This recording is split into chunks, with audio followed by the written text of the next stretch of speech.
Welcome everyone to the TANF webinar series. Today we are focused on the OSST basics skill development. And I want to first, before we jump into the training, I'd like to thank all the contributors to this webinar and the webinar series. We have Kathleen Danclair, Rachel Pamer, Teray Donaldson, Ben Vanderdijk, Regina Cedric, Christine Sakura, Jessica Mishler, and Torniqua Owens. And of course, my name is Josh Matlock. So I'd like to go ahead and hand this over to our presenter today. And her name is Regina. And Regina, take it away. Okay, in today's OSST Basics webinar installment, we will briefly discuss the functionality of the skill development screen. So the skill development screen displays a summary of all activities completed, not completed, in progress, or not started. This screen will allow you to view, add, end, and edit all activities, placements, trainings, update job participation rate hours, and issue any supportive services to the client. Additionally, you can view all letters sent to the client by Department of Economic Opportunity as well as generate forms and letters for the customer from this screen.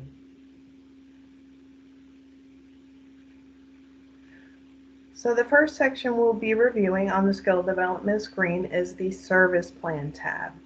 So you would click on add under service plan, and here is where we would add our services.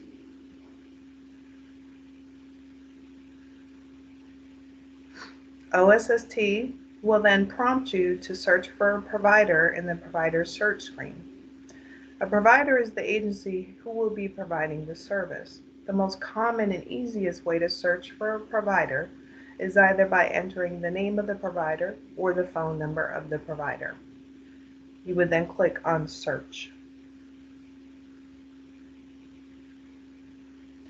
After clicking on search, OSST will display a list of results based on the criteria you entered on the provider search screen. You would then click on select for the provider that most closely matches your provider criteria entered on the provider search screen.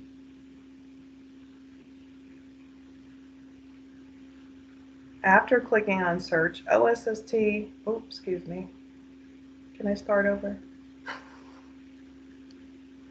Okay. That's part of it. Hmm? That's part of it. Okay, so OSST will then take you to the service type screen, and here's where you're going to enter your service details information. So in this instance, we're using the service type as transportation. You're going to enter your actual start date for the service and the anticipated end date for the service. You would then click on save. After you've clicked on save, the skill development screen will display the service status as in progress.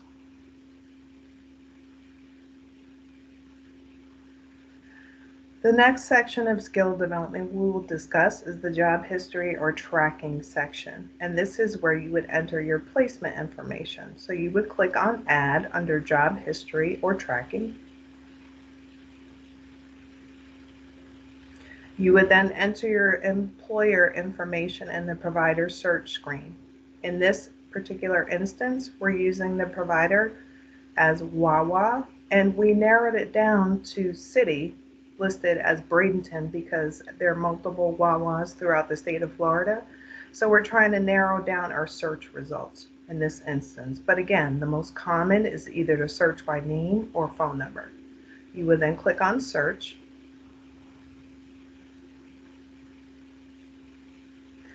And you would select the name of the employer that most closely matches the provider information you entered on the provider search screen.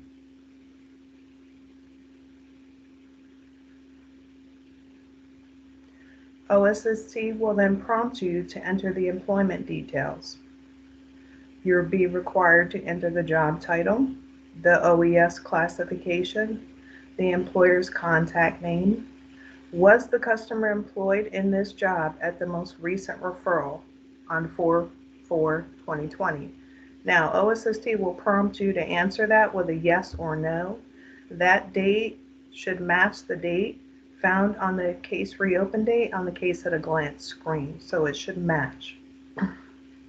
You're going to enter the type of employment, the hire date for the employment, the hours scheduled per week, the job tracking start date, the starting wage per hour, the date the employment was verified, and the frequency of payments, whether that be daily, weekly, biweekly, bi-monthly, or monthly. You would then click on Save. Once you've saved your employment, the skill development screen will display the placement under the job tracking status as in present.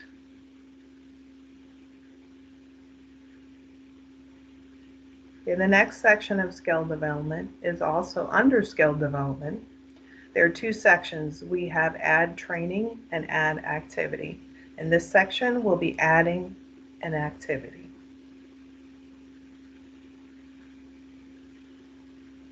OSST again will then prompt you to search for the provider. So you would click on, fill out the name of the provider, the phone number, the city, whatever is most applicable for that provider, and click on search. You would then select the name of the provider that most closely matches your criteria on the provider search screen.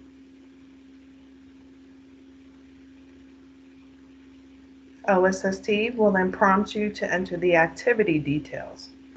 Excuse me. So you're going to enter the activity category. In this instance, we use job search and job readiness 120. The hours scheduled per week, we have 35. You always want to make sure your hours are scheduled per week. Your actual start date, and then click on Save.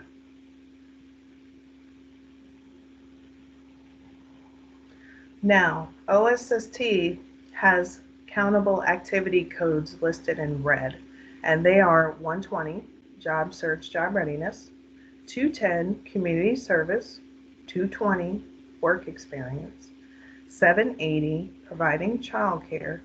Note that I have that highlighted in red, do not use. Reason being that is considered a countable activity in the TANF work verification plan. However, the majority of regions do not use this activity. So you want to consult with your local management team to see if that activity is allowable in your area.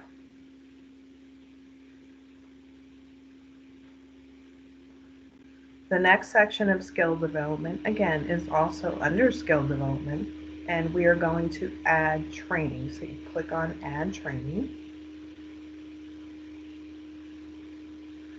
You're going to enter your provider search information for the training provider and click on Search. Select the training provider that most closely matches your training provider search criteria that you entered.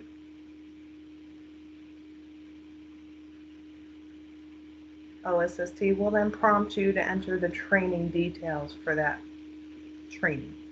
So in this instance, where the training category is voc training primary 731.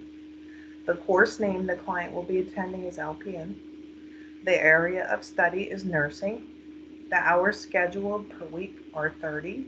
Again, you always want to indicate the hours per week that the person is scheduled to attend.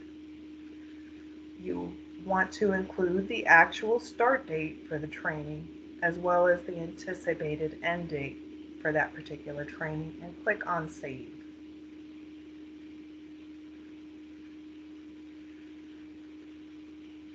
Here is a list of countable training codes in OSST. They are highlighted in red. 731, vocational training primary. Education directly related to employment, or 712. 713, attendance in GED or secondary program. 716 ESOL if needed for high school or GED, and 310 job skills training. Now please note that although 716 ESOL is highlighted in red, it must be coded as either 310 or 712. Consult with your local management team to verify, if that activity differs in your area.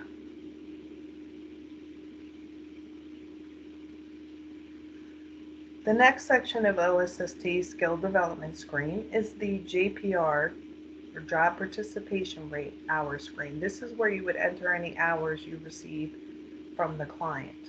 So you're going to click on, under job participation rate, you'll click on continue.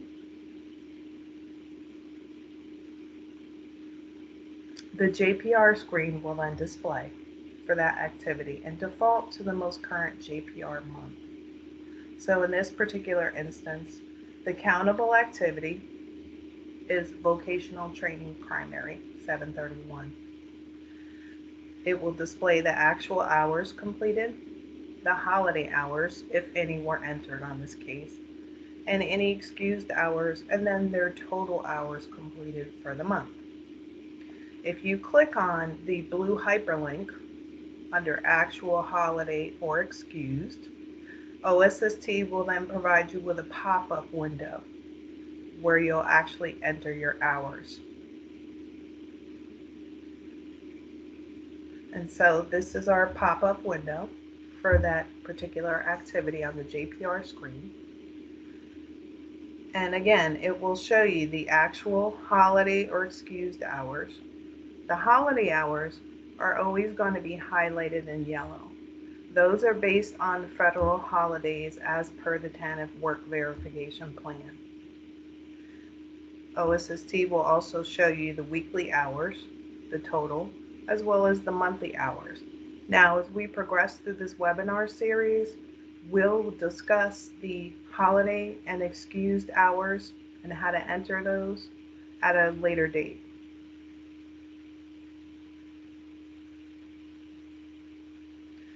The next section of OSST is where you would, OSST skill development is where you would generate a form or a letter for the customer. So this screen is primarily used to, if you needed to generate an appointment letter. That's very common. Some regions have their own appointment letter and some use the appointment letter in OSST. So again, consult with your local area on that.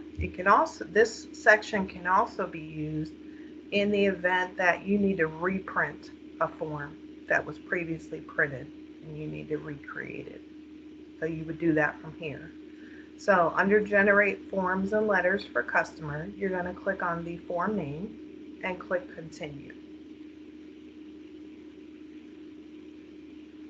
You would then select the form name you want to print, and you're going to click on continue. In this instance, we're going to print the child care application and authorization form.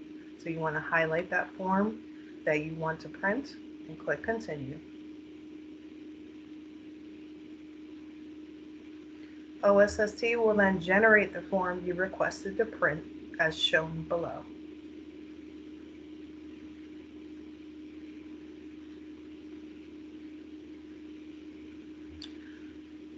The last section of the skill development screen is where you can actually view letters mailed to the customer. These are system generated letters which have previously been mailed to the customer by Department of Economic Opportunity. So you're going to click on view letter on the drop down and click continue. And you would select the letter that you wish to view. So in this instance, we're going to look at the Notice of Mandatory Activity Appointment Letter that was generated in July. So we're going to highlight that and we'll then click on Continue.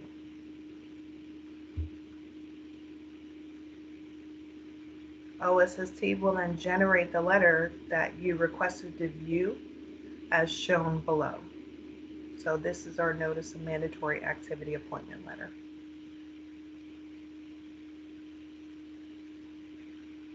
So that concludes today's OSST Basics webinar. Are there any questions?